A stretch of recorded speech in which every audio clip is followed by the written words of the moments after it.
Alaysa Solomon, ginulat na naman ang manonood sa Japan Volleyball League 2025. Grabe, isang game lang naka 5 blocks siya at total 18 points. At dahil dito, ginawa siyang first 6 dito nga sa laban sa Seagulls. Grabe, unstoppable ang lola nyo.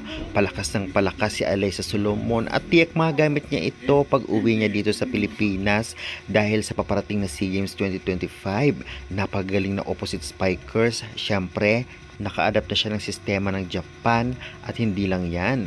Lalakas siya lalo sa depensa dahil alam naman natin ang Japan system ay talagang malalakas at pinofokusan rin ang defense. Kaya naman malakas na sa opensa, malakas pa sa depensa at sa blockings.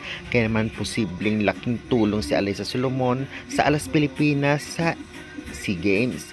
Kaya guys, kung ating makikita sa video clip ay talaga yun yung mga highlights niya kung saan ay talagang napatameme na lamang ang kalaban.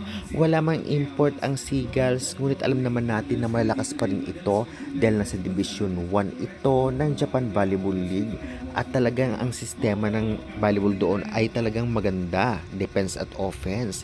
Kaya syempre kahit papano ay talagang makikita natin ang totoong galing ni Alaysa Solomon. Tiyak na talagang ibababad pa ito si Solomon sa mga susunod na laban kung ganyan palagi ang kanyang performance.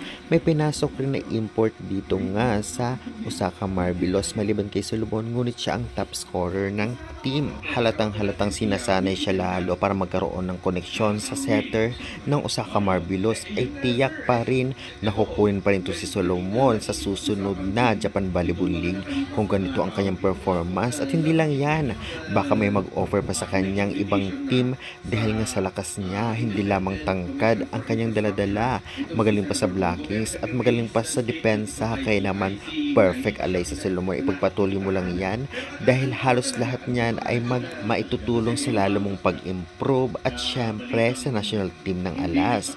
Kaya good luck na lamang sa next journey mo.